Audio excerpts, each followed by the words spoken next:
우리 옆에 분 뒤에 분하고 같이 인사하겠습니다. 사랑합니다. 축복합니다.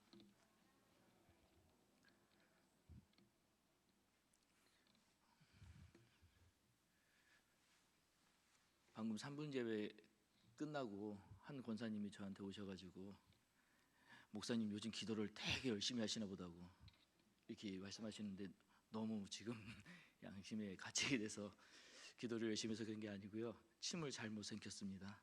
그래서 좀 계속해서 사례가 들려가지고 그래서 목이 그렇게 금방 갈 줄 몰랐는데 갑자기 그래서 지금 목소리가 지금 잘 괜찮으신가요? 잘 안 돌아왔죠? 아직 아까도 계속 이제 좀 했는데도 회복이 잘 안 되네요. 어쨌든 다음에는 기도 열심히 해서 목이 나간 상태로 여러분한테 인정받는 걸로 한번 해보도록 하겠습니다. 오늘은 율법의 완성 사랑이란 제목을 가지고 말씀을 좀 드리려고 합니다. 출애굽한 이스라엘 백성에게 하나님께서 주신 두 가지가 있었다고 말씀드렸습니다. 하나는 성막이었고 또 하나는 십계명이었습니다. 근데 이 십계명을 하나님께서 모세에게 두 개의 돌판에 써 주셨습니다. 자, 두 개의 돌판에 써 주셨을 때 이미 우리 이 얘기를 잘 알지만 우리는 이 부분을 두 부분으로 나눌 수가 있었습니다. 하나는 하나님에 대한 대신 계명, 그다음 사람에게 대한 대인 계명. 자, 그런데요, 여러분, 이 이야기를 들었을 때 저는 궁금한 게 있었습니다. 뭐냐면 왜 하나님께서 두 개의 돌판에 나눠서 쓰셨을까? 이렇게 생각을 했거든요. 근데 제가 이제 이거를 좀 알아보다 보니까 그게 아니라 예전에 계약을 할 때는 똑같은 원본을 두 개를 썼다고 해요. 그래서 하나는 내가 갖고 다른 하나는 상대방이 갖고 해서 서로 나눠 갖도록 하나님께서 두 개의 돌판에 나눠 쓰셨을 때 혹시 이제 그런 계약의 개념으로 하나는 너가 하나는 내가 이런 식으로 나누기 위해 두 개의 돌판에 나눠 쓰셨다고 해요. 뭐 그런 얘기도 있는데 어찌 됐든 그래도 내용은 두 부분으로 분명하게 나눠집니다. 대신 계명과 대인의 계명. 이걸 가지고 예수님께서 바리새인들과 서기관들의 질문에 이렇게 얘기를 하셨어요. 바리새인과 서기관들이 예수님 말씀 중에서 가장 큰 계명이 뭡니까? 가장 중요한 계명이 뭡니까? 그리고 물어봤더니 예수님께서 주 너희 하나님을 사랑하라. 그리고 두 번째가 내 이웃을 내 몸처럼 사랑하라 라고 말씀하신 거였어요. 이 처음에 마음을 다하고 목숨을 다하고 뜻을 다하여 하나님 사랑하라고 한 것이 바로 이 십계명의 앞부분에 있는 대신계명입니다. 그 다음 내 이웃을 내 자신같이 살아 내 몸처럼 사랑하라 한 것이 대인계명에 대한 것이죠. 자, 이 계명을 바울은 오늘 이야기를 하면서 로마서 13장 8절부터 10절에 얘기를 하며 이것이 하나로 귀결된다라고 이야기를 하고 있어요. 바로 이 사랑이라는 단어에 귀결이 된다는 것이죠. 하나, 이 사랑이라는 단어. 자, 그래서 로마서 13장 9절에 간음하지 말라, 살인하지 말라, 도둑질하지 말라, 탐내지 말라 한 것과 그 외에 다른 계명이 있을지라도 내 이웃을 내 자신과 같이 사랑하라 하신 그 말씀 가운데 다 들었느니라. 우리가 여기서 기억하셔야 될 것은 이 사랑이란 단어가 이 모든 것을 포함하는 단어라는 것입니다. 우리는 십계명을 받아서 6가지의 계명 하나하나에서 이게 대인 계명 이렇게 생각하지만 사실 그것은 본질은 하나에서 나오는 것이라는 거예요. 그 하나의 단어가 뭐냐?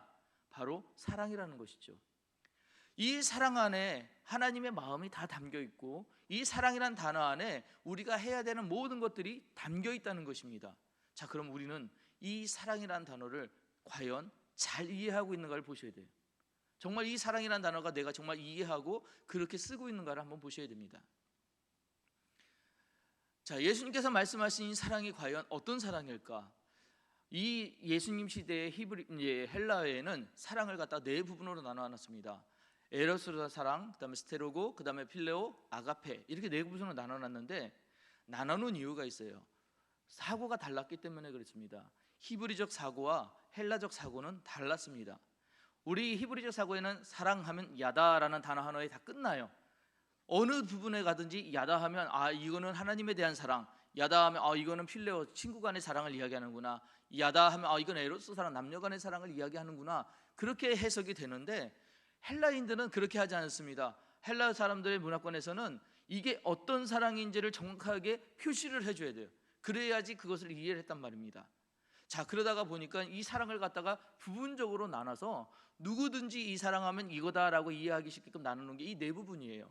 자, 우리 잘 알고 있던 에로스는 말씀드린 대로 남녀 간의 사랑을 에로스라고 얘기해요. 그 다음 스테로그는 뭐냐? 바로 부모와 자녀 간의 사이, 그 사랑, 부모와 자식 간의, 가족 간의 사랑이 이 스테로그입니다. 그 다음 필레오는 친구 간의 우정적, 이성, 이제 이런 우정 같은 것들을 이야기하는 사랑이죠. 마지막으로 이 아가페의 사랑은 설명이 너무 많아요. 그래서 이걸 갖다 그냥 하나님 사랑이라고 표현합니다. 왜 이 아가페가 그만큼 어려우냐? 우리 성경에서 이 아가페에 대해서 가장 잘 설명한 사람이 있습니다. 누굴까요? 네, 말씀드릴게요. 바울입니다. 자, 요 부분을 먼저 말씀드리고 갈게요. 자, 이 아가페 사랑, 이 이야기하기 전에 그러면 이 사랑을 이렇게 나눴는데 이 사람들은 사랑을 이렇게 나눠서 이야기했을까? 이 헬라 문화에서는 신적인 존재와 인간적인 존재를 굉장히 차별을 두었습니다. 신적인 존재, 이 신적인 존재는 고귀한 존재, 그래서 그 존재를 닮아가야 되거든요. 그건 가장 높은 곳에 있어야 돼요.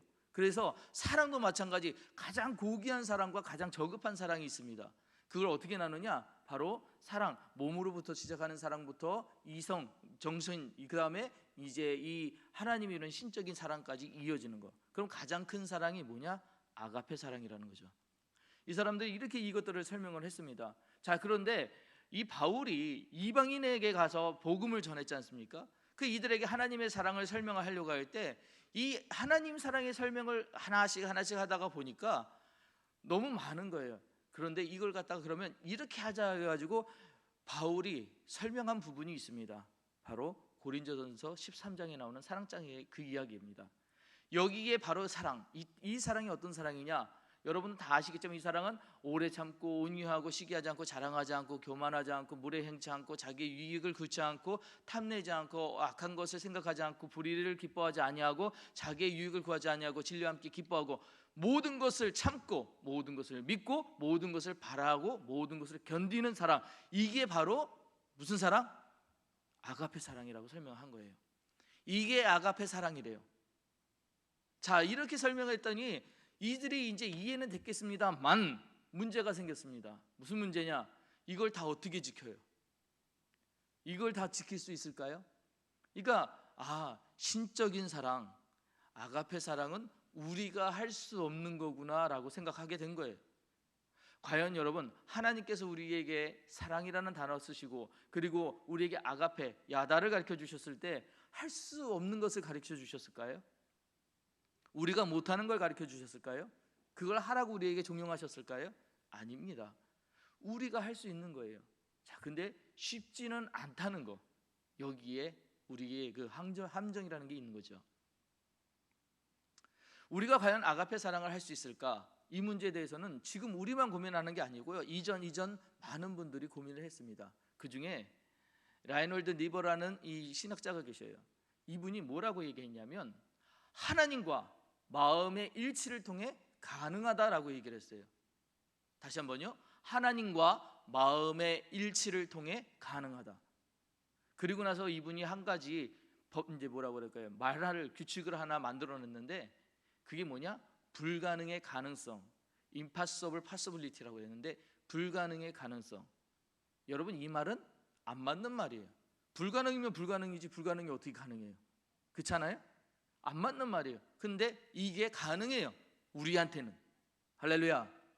믿는 우리한테는 불가능의 가능성이 가능해요. 왜? 우리를 볼 때는 못해요. 우리 스스로는 모자라요. 우리 스스로는 갈 수 없어요. 우리 뒤에 계신 하나님의 능력으로는 다 가능해요. 할렐루야. 예수 그리스도를 믿는 믿음으로는 모든 것이 다 가능해요.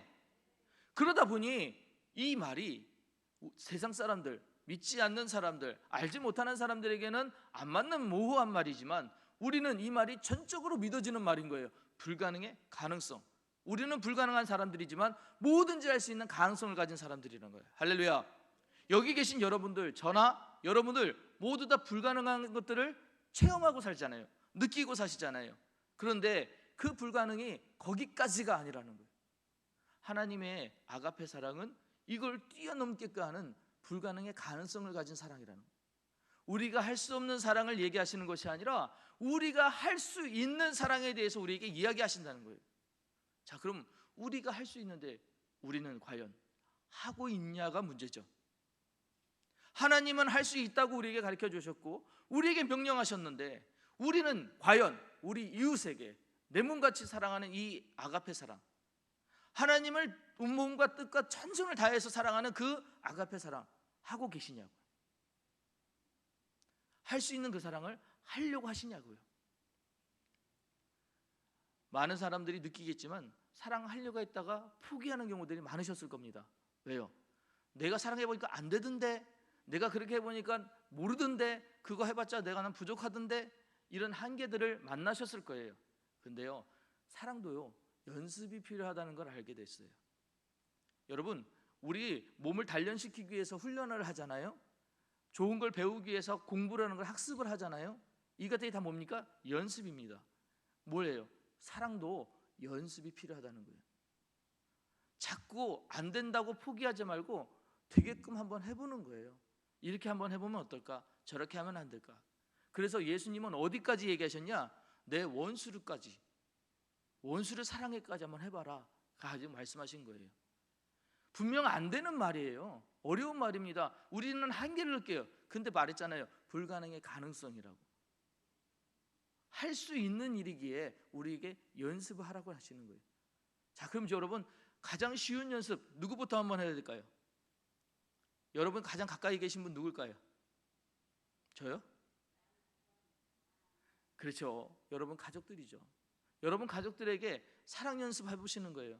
이전에 하지 않으셨던 사랑들을 한번 해보세요. 이전에도 했는데요, 그러면 더 해보세요. 거기서 멈추지 마시고, 그리고 어디까지 가느냐? 가족을 넘어서 이제 이웃에게 가보시는 거예요. 한번 사랑해보시는 거예요. 안 되던 거, 미워할 만한 관계에서도 미워하는 마음들을 배제시키고 내가 저 사람 사랑해야 될 사람, 그래서 사람은 믿음의 대상이 아니고 사람은 긍휼의 대상이란 말이 있어요.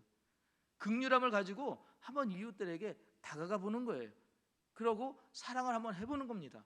연습해보는 거예요. 하다가 보면은 받아줄 때도 있죠. 사랑은 분명하게 둘이서 해야 할 사랑입니다. 짝사랑은 안 돼요. 짝사랑은 부족합니다. 한 사람이 너무 힘들어요. 해본 것처럼 얘기하죠. 사랑은 둘이서 해야 돼요. 그러니까 상대방에게 사랑을 주었지만 거절당하는 경우도 있을 거예요. 괜찮아요. 연습이잖아요. 괜찮아요. 연습이잖아요. 연습이니까 해보다가 안 되면 멈추고 또 해보다가 안 되면 다른 것도 옮기기도 해보고. 하지만 정말 중요한 건 뭐냐? 해봤냐가 중요한 거예요. 정말 사랑해봤냐? 정말 그렇게까지 해봤냐? 정말 10계명 중에 6가지 계명을 한 단어에 이 아가페 사랑, 그 많은 단어로 표현되는 그 아가페 사랑 한번 해보려고는 해봤냐? 라고 물어봤을 때 예라고 대답하실 때까지 한번 해보자는 것이죠. 그게 중요하다는 것입니다. 자, 그러면 우리 아가페 사랑이라는 것은 어떻게 하는 것일까? 어떻게 해야지 이걸 진짜 이웃에게 아니면 가족들에게 뭐 이렇게 정말 연습을 한번 할 수 있을까? 여러분, just like Jesus처럼, 예수님처럼 그냥 한번 해보는 거예요. 사랑에 대해서 가장 잘 아시는 분이 누굴까요? 사랑을 만들어 우리에게 가르쳐 주신 분 아닐까요? 그럼 그분이 누구예요? 예수님 아닙니까? 그래서 예수님처럼 한번 해보는 거예요. 예수님이 어떻게 하셨는가를 보고, 예수님이 가난한 자들을 찾아가셨다면 나도 가난한 자들을 찾아가는 거예요.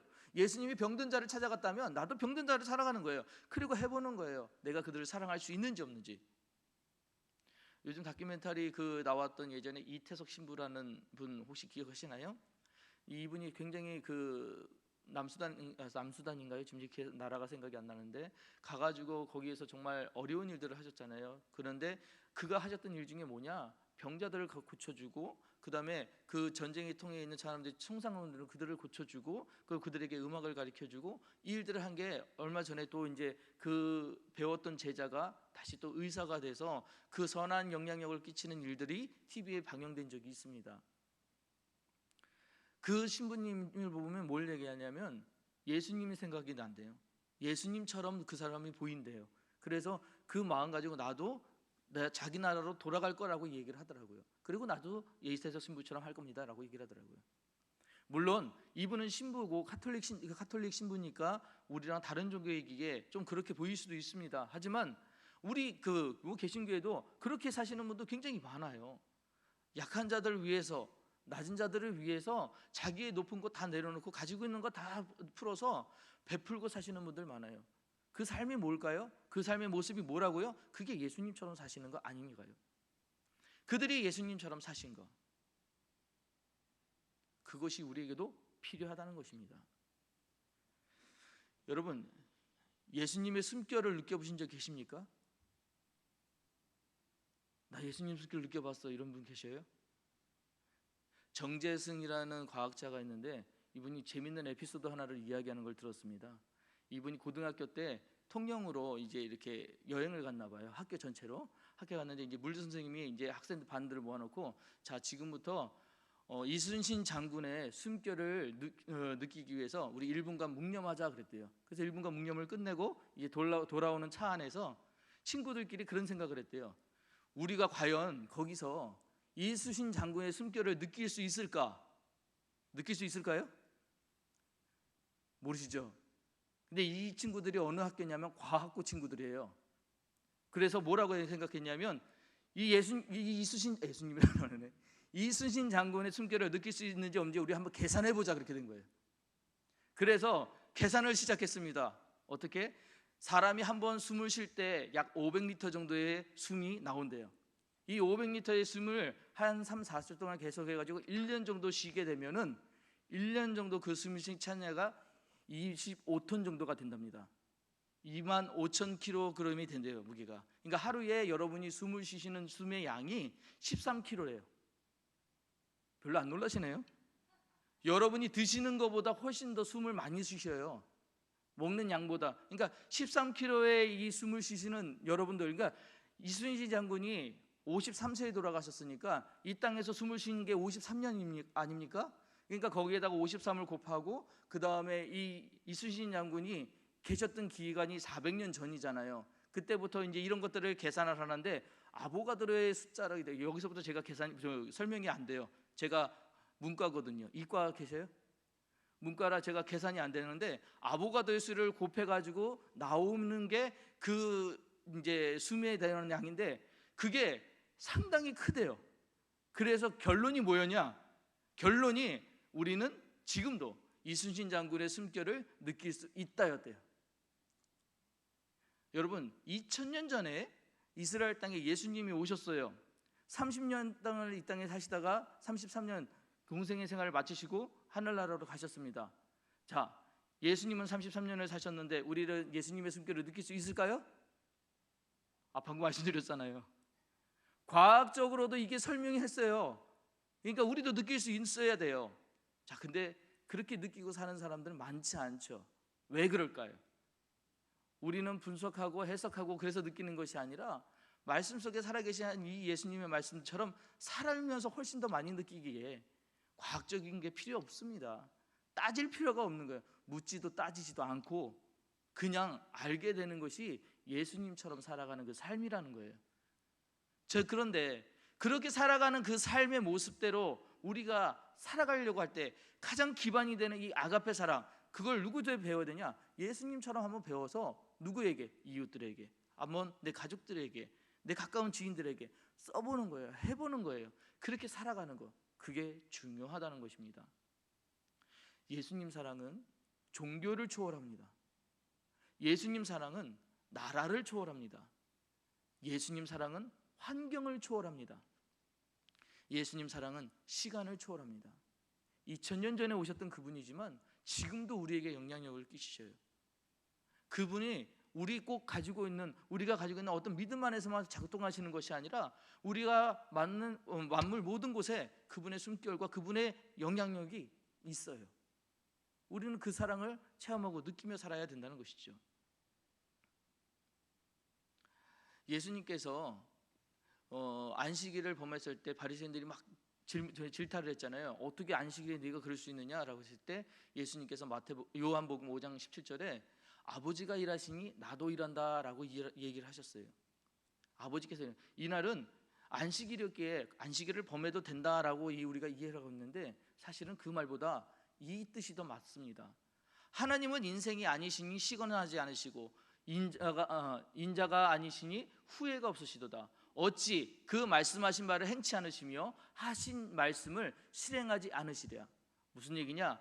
하나님께서 내가 사랑하기로 한 자에게 날짜가 구분이 있는 것이 아니고 장소가 구분이 있는 것이 아니고, 하나님 내가 사랑하게 했으면 나는 그를 끝까지 사랑한다. 어떤 상태이든 어떤 환경이든 어떠한 상황이 되든지 나는 그를 사랑한다 했을 때 이 약속은 하나님이시니까 인생이 아니기에 반드시 지키신다는 거예요. 예수님은 거기에 대해 뭐라고 했냐면, 예수께서 모든 도시와 마을에 두루다니사 그들의 회당에서 가르치시며 천국 복음을 전파하시며 모든 병과 모든 약한 것을 고치시니라. 예수님도 그 말씀 따라서 일하셨는데 뭐라고 했느냐? 약한 것을 고치기 위해 일을 하셨다는 것입니다. 이것이 뭐냐? 이것이 아가페 사랑이라는 거예요. 하나님께서 멈추지 않고 계속해서 내버리시는 그 사랑, 내리사랑이라고 부르는 하나님의 그 사랑이 바로 예수님께서 모든 것을 약한 것을 고쳤던 그 사랑과 같은 사랑이라는 것이죠. 고로 이 사랑은, 아버지께서 일하시니 나도 일한다는 이 말씀 속에 있는 그 사랑은 우리도 배워야 되는 사랑, 우리에게도 장소와 시간이 정해진 사랑이 아니라 언제든지 어디서든지 무엇이든지 해야 되는 사랑이라는 것이죠. 그래서 바울 사도가 오늘 9절에 간음하지 말라, 살인하지 말라, 도둑질하지 말라, 그 다음에 탐내지 말라 한 그 외에 다른 계명이 있을지라도 내 이웃을 자신과 같이 사랑하라 하신 그 말씀 가운데 다 들었느니라 라고 얘기했을 때, 이 사랑, 우리가 한 가지로 귀결될 수 있는 이 사랑, 이 아가페 사랑은 마지막 절이 이렇습니다. 모든 것을 참으며 모든 것을 믿으며 모든 것을 바라며 모든 것을 견디느니라 라고 되어 있어요. 이게 아가페 사랑의 총체적인 것이에요. 가장 핵심이면서도 가장 중요한 것이 이것입니다. 모든 것을 참으며. 자, 여러분 근데 우리가 모든 것을 참을 수 있을까요? 우리는 바로 바닥을 드러냅니다. 앉아있는 것조차 불편하면 우리 그 자리에 앉아있지 못하고 움직이잖아요. 그죠? 우리의 인내력은 그닥 크지 못합니다. 모든 것을 믿는다 했을 때 우리의 믿음이 그 누구보다 강한가요? 아니요. 우리의 믿음도 상황에 따라 막 움직이고 변하는 것을 우리 누구보다도 쉽게 알 수 있습니다. 모든 것을 바란다고 했을 때 우리 바라는 것이 한 가지인가요? 여러분에게 주어진 것에 만족하며 사시는 분 계신가요? 만족하신다면 참 감사하지만 대개 만족 다음에 그 다음은 생각하지 않으시나요? 그보다 더 큰 거를 바라진 않으시나요? 모든 것을 견딘다 했을 때 여러분, 우리는 모든 것을 이길 수 있다고 생각하지만 조금만의 시험에 무너지고 좌절하는 그 모습들 발견하고 계시지 않으신가요? 우리는 한계를 갖고 연약합니다. 그걸 인정하는 거예요. 그래서 이 단어에 가운데에 이걸 넣었으면 좋겠어요. 모든 것을 참으며 할 때 예수님 때문에 참으며, 모든 것을 믿으며 할 때 예수님 때문에 믿으며, 모든 것을 바라며 할 때 예수님 때문에 바라며, 모든 것을 견딘다 했을 때 예수님 때문에 견딜 수 있는 것, 그게 우리애라는 거예요. 그게 우리예요. 근데 제가 지난번에도 말씀드리면 예수님 때문에니까 무슨 책임을 묻는 것 같잖아요. 그렇죠? 그래서 예수님 덕분에로 바뀌는 거 보이시나요? 예수님 덕분에, 예수님 덕분에, 예수님 덕분에, 예수님 덕분에 우리는 이 모든 걸 할 수 있는 거예요. 그게 아까 얘기했던 impossible possibility, 불가능의 가능성이라는 것이죠. 자, 저는 오늘 여러분들에게 또 하나를 제언해 드리고 싶습니다. 뭐냐면, 자, 내가 그렇게 아가페로 살기로 시작을 했어. 자, 그럼 이 좋은 생각을 혼자 하는 거는 분명한 한계를 금방 느껴요. 그러기에 우리는 단체, 공동체에서 이것들을 나누기를 원합니다. 어떻게 해야 나눌 수 있을까요? 여러분, 우리에겐 좋은 조직들이 많잖아요. 남성계, 여성계도 있고, 또 우리 봉사부도 있고, 사회봉사부 뭐 이런 봉사부도 있고, 또 하나 이제 우리 속회도 있잖아요. 우리가 나눌 수 있는 단체가 너무너무 많아요. 나눌 수 있는 곳이 너무너무 많습니다. 배지장도 맞들면 낫다라는 말이 있잖아요. 배지장 정말 얇은 건데 그걸 뭘 맞드냐 하는데, 그게 더 낫다니까 이게 더 나은 옳다는 거 아닙니까? 근데 이 말씀을 찾다가 보니까 재밌는 건 북한에도 이런 말이 있더라고요. 북한에 뭐라고 할까요?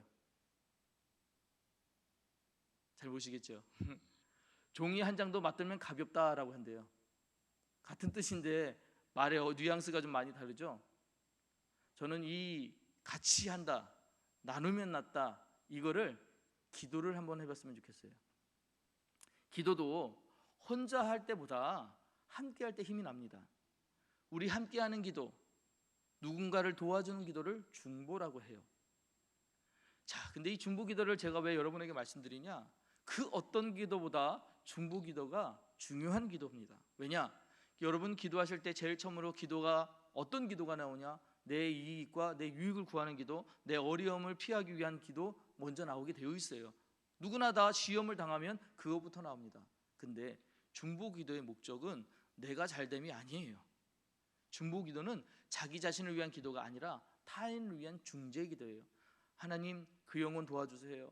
하나님, 그 영혼 성장시켜야 되는데, 그 영혼이 하나님 사랑해야 되는데, 오늘 주일인데 여기 있어야 되는데, 뭐 이런 기도들, 이게 중보의 기도예요. 타인을 위한 중재의 기도. 누가 많이 아파요. 하나님, 내가 할 수 있는 게 없어요. 한데 하나님 하실 수 있잖아요. 도와주세요. 하나님께서 고쳐주세요. 하나님께서 치유해 주세요. 이게 중보 기도예요. 이 기도를 혼자 하는 것보다 함께 했을 때 의인의 기도는 역사하는 힘이 크다 하셨습니다. 낫는다 하셨어요. 약속하셨어요. 그래서 중보 기도를 우리 같이 한번 나눌 수 있는 그런 삶들을 같이 할 수 있는 그 기반이 뭡니까? 당연히 아가페죠. 내 사랑을 날 위해서 하는 기도 아니잖아요. 누군가를 위해 돕기 위한 기도. 중보자는 어떤 사람이어야 되느냐? 청파교의 김기성 목사님이라는 분이 계십니다. 이분이 이렇게 얘기를 하셨어요. 중보자는 내가 누군가의 설 땅이 되어주는 사람. 여러분이 누군가가 설 수 있는 땅이 되어주시는 거예요. 기반이 되어주시는 거예요. 그럼 그는 평안하죠. 그는 무너지지 않죠. 좌절하지 않을 거 아니에요. 왜? 여러분이 땅에 대해서 버텨주니까. 여러분의 힘을 딛고 여러분의 그 마음을 딛고 그분이 다시 일어설 수 있는 거예요. 이를 위해 우리가 아가페 사랑을 갖고 계속해서 협력하고 도우는 거예요. 그러면 이분이 어떻게 되냐? 성장합니다. 분명히 성장해요. 거기서 끝나지 않아요. 분명히 성숙합니다. 그래서 누구보다 하나님 사랑하게 되어 있어요. 중보자는 그 역할을 해주기 위해 있는 것이에요. 자, 내가 누군가의 설 땅이 되기 위해서 가장 중요한 것입니다. 모든 것을 참으며 모든 것을 바리 모든 것을 얘기했을 때 죄송합니다. 정말 단어가 갑자기 생각이 안 나서 모든 것에 그 모든 것들을 기다리고 견디고 하는 이 과정 모든 것들에 그 들어가 있는 것이 뭐냐? 인내예요. 인내한다는 거예요. 인내는 뭡니까? 기다려준다는 것입니다. 그래서 모든 것을 참고 모든 것을 믿고 모든 것을 바라고 모든 것을 견딘다라고 했을 때 이 참고 믿고 바라고 견디는 것에 들어있는 단어는 인내예요. 중보자의 가장 큰 덕목이 인내예요. 자, 인내하면서 뭘 할까요? 그의 성장을 위해 우리 뭐 한다고요? 중보 기도하는 거예요. 우리가 기다리면서 뭐 할까요? 그의 성숙을 위해 기도하는 거예요. 그래서 성장과 성숙 됐을 때, 그럴 때 그 문제가 하나가 됐을 때 하나님 그 단체를, 하나님 그 개인을 기뻐하지 아니하시겠냐는 거죠. 하나님께서 어찌하니 그 기쁨을 감추시겠냐는 거예요. 자, 그래서 오늘 우리가 이 말씀을 같이 읽고 마치기를 바랍니다. 잘 보이시나요? 요한 사도가 우리에게 가르쳐주던 말입니다. 요한일서 4장 7절 말씀을 읽으며 오늘 말씀을 맺으려고 합니다. 같이 한번 읽겠습니다. 사랑하는 자들아, 우리가 서로 사랑하자. 사랑은 하나님께 속하는 것이니 사랑하는 자마다 하나님으로부터 나서 하나님을 알고 사랑하지 아니하는 자는 하나님을 알지 못하나니 이는 하나님은 사랑이심이라. 아멘. 아가페 사랑이신 하나님을 믿으며 그 사랑을 베풀며 살아가시는 여러분 되시기를 주의 이름으로 축복합니다. 기도하시겠습니다. 사랑의 하나님 아버지, 오늘 가장 고귀한 사랑인 아가페를 생각하게 하시고 온전하고 바른 따름이 무엇인가를 생각하게 하시니 감사드립니다. 하루하루 무딘 마음으로 살아가는 것이 아닌 하나님의 은혜의 충만 속에 살아가게 하옵시고 주님을 닮아가는 인생 여정이 우리 삶의 최고의 목표가 되게 하여 주옵소서. 때때로 우리가 넘어질 때도 주님의 손으로 붙잡아 주시고 우리를 세워주시고 우리를 이끌어 주시어 낙심하거나 포기하지 않도록 우리를 도와 주옵소서. 주님의 삶을 본받아 우리의 이웃들을 사랑하게 하옵시고 주님처럼 인내하고 기다리며 성장하고 성숙시킬 수 있는 땅의 역할을 잘 감당하게 하옵소서. 우리의 땀방울이 주님의 기쁨이 되기를 원하며 우리를 사랑하사 끝까지 사랑하시는 예수님의 이름으로 기도합니다. 아멘.